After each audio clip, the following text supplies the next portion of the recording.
बिस्मिल्लाहिर्रहमानिर्रहीम, अस्सलाम वालेकुम। मैं हूं ज़रमीना और आप देख रहे हैं ज़रमीनाज़ किचन यूट्यूब चैनल। आज आप सबके लिए लेकर आई हूं मैं मुगलाई मटन बनाने की एक ज़बरदस्त रेसिपी। इतना मज़ेदार ये मटन बनकर तैयार होता है ना कि आप ईद स्पेशल या किसी भी खास मौके पर इस रेसिपी को ट्राई करें, खाने वाले खाते ही रह जाएंगे। और तरीक़ेकार भी बहुत आसान है, बस आपने बिना स्किप किए रेसिपी को देखना है और रेसिपी शुरू करने से पहले चैनल को सब्सक्राइब लाजमी कर देना है। तो चलो जी, बिस्मिल्लाहिर्रहमानिर्रहीम, रेसिपी बनाना हम शुरू करते हैं। सबसे पहले हमने यहाँ पे लिया जी मटन। तो यहाँ पर तकरीबन 2 किलो के करीब मैंने मटन लिया है और मटन को वॉश करके मैंने छलनी में रख दिया था। जैसे इसका सारा पानी निकल गया, मैंने इसे एक बर्तन में ऐड कर दिया, क्योंकि सबसे पहले हमने इसे मैरिनेट करना है, उसके लिए इसमें पानी मौजूद नहीं होना चाहिए। मैंने यहाँ पर 2 चम्मच भरकर इसमें लाल मिर्च का पाउडर ऐड किया है। जितना स्पाइसी आप खाना चाहते हैं उतनी मिर्चें इसमें ऐड करें। 1 चम्मच भरकर मैंने इसमें ऐड की है हल्दी और 1.5 चम्मच के करीब मैंने भरकर इसमें ऐड किया जी धनिया पाउडर। ठीक है, और अब हम इसमें ऐड कर देंगे जी नमक अपने टेस्ट के हिसाब से। मैंने यहाँ पर 1 खाने का चम्मच भरकर इसमें ऐड किया है। अब हम इसमें अदरक लहसुन का पेस्ट ऐड करेंगे। तो मैंने यहाँ पर तकरीबन 4 चम्मच अदरक लहसुन का पेस्ट इसमें ऐड किया है। अब आप इसमें ऐड कीजिए दही। तो यहाँ पर तकरीबन मैंने 2 कप के करीब इसमें दही ऐड किया है। ठीक है, तो जितनी चीज़ें मैंने आपको बताई, अगर आप 1 किलो में बनाना चाहते हैं तो इनका आधा इस्तेमाल कीजिए। ठीक है, आधी क्वांटिटी लीजिए इन तमाम चीज़ों की। अब आपने इन तमाम चीज़ों को हाथ की मदद से मिक्स कर लेना है ताकि मसाले हमारे मटन में अच्छे से मिक्स हो जाएं। तो जी तमाम मसालों को मटन में मिक्स करके आपने मटन को मैरिनेट करके रख देना है तकरीबन आधे से 1 घंटे के लिए। ठीक है, अगर आप चाहें तो ओवरनाइट भी इसे मैरिनेट करके रख सकते हैं, कोई मसला नहीं है।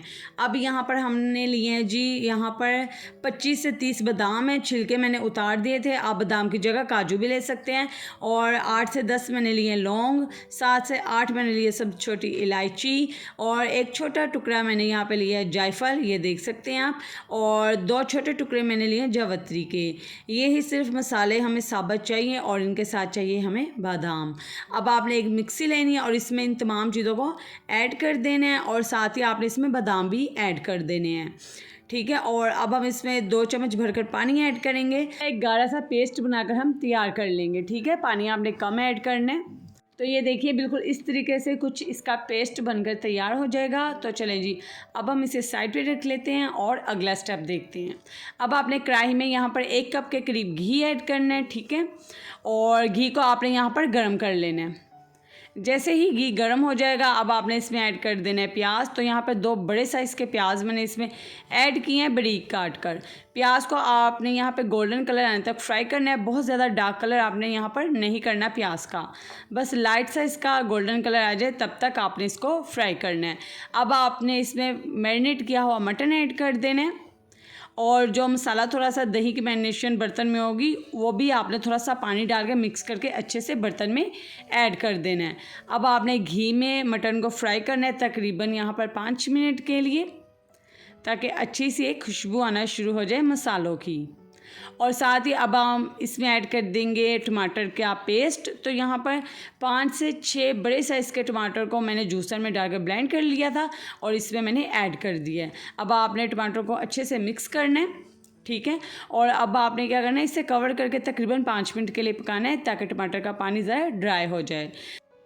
तो जी अब हम इसमें ऐड कर देंगे पेस्ट जो हमने बना के रखा था साबुत मसालों का और बादाम का। ठीक है, आप बादाम की जगह चाहें तो यहाँ पर काजू भी ऐड कर सकते हैं। अब आपने इसमें पेस्ट ऐड कर देना और अच्छे से मिक्स करना है। पेस्ट ऐड करने के बाद आपने इसे मज़ीद 2 से 3 मिनट के लिए पकाना है मीडियम फ्लेम पर। ठीक है, और अब आपने चम्मच की मदद से इसमें पानी देखना है कितना है। ठीक है, क्योंकि आपने इससे अंदाज़ा लगाना है कि कितना पानी हम इसमें डालेंगे कि गोश्त हमारा गल जाए। तो यहाँ पे तकरीबन मैंने 1 गिलास भरकर इसमें पानी ऐड किया, क्योंकि इसमें पहले से भी काफ़ी पानी मौजूद है। और इसे कवर करके तकरीबन 30 से 35 मिनट के लिए हम पकाएँगे बिल्कुल लो फ्लेम पर, ताकि मटन अच्छे से गल जाए। अच्छा जी, गोश्त को गलाने का तरीका ये है, प्रेशर के बगैर जब भी आप इसको पकाएं ना तो बिल्कुल लो फ्लेम पर कवर करके अच्छे से छोड़ दें, तभी ये गलता है। अगर बार बार आप इसे चेक करते रहें तो और दरमियानी आंच पे रखेंगे तो ये कभी नहीं गलेगा। अब आप देखें इसके ऊपर घी आना शुरू हो चुका है। अब आपने हाई फ्लेम करना है और इसकी अच्छे से बुनाई कर लेनी है जब तक इसका घी सारा अलहदा नहीं हो जाता। और इसी दरमियान अगर आप मेरे चैनल पर नए हैं या अगर आपने अभी तक चैनल को सब्सक्राइब नहीं किया तो चैनल को सब्सक्राइब कर दीजिए और बेल आइकन को प्रेस कर दें। इससे आपको मेरी आने वाली हर नई रेसिपी का नोटिफिकेशन वक्त पर मिल सकेगा। और अगर आपने वीडियो को अभी तक लाइक नहीं किया तो वीडियो को लाइक करें, और आप किस प्यारे शहर से मेरी इस मज़ेदार सी रेसिपी को देख रहे हैं मुझे कमेंट करके बताएं, ताकि कमेंट सेक्शन में मैं आपका शुक्रिया अदा कर सकूं। तो जी ये देखिए यहाँ पे हमारा जो मुगलाई मटर है ना बनकर तैयार है, और जो जितना भी हमने इसके ऊपर घी डाला था वो सारा अलहदा हो चुका है। यहाँ पर बिल्कुल लो फ्लेम मैंने की हुई है, और अब हम इसके ऊपर 1 से 2 ड्रॉप्स ऐड कर देंगे केवड़ा एसेंस, ठीक है। और साथ ही हम इसके ऊपर ऐड कर देंगे धनिया, और इसे कवर करके दम पे रख देंगे तकरीबन 15 मिनट के लिए लो फ्लेम पर। तो चलें जी अब मैं आपको इसे निकाल के दिखा दूँ। आप इसका टेक्सचर देखें कितना मज़ेदार लग रहा है, और ग्रेवी भी आप देख सकते हैं कितनी ज़बरदस्त इसकी ग्रेवी बनकर तैयार हुई है। बहुत ही मज़ेदार ये रेसिपी बनकर तैयार होती है। आप इस रेसिपी को ज़्यादा से ज़्यादा अपने फ्रेंड्स एंड फैमिली मेम्बर्स के साथ शेयर कर दीजिएगा। वीडियो को लाइक करना मत भूलिएगा, और इसी तरह की मज़ेदार रेसिपीज़ के लिए मेरे चैनल पर आते रहें। कमेंट करके बताइएगा रेसिपी कैसी लगी। अल्लाह हाफिज़।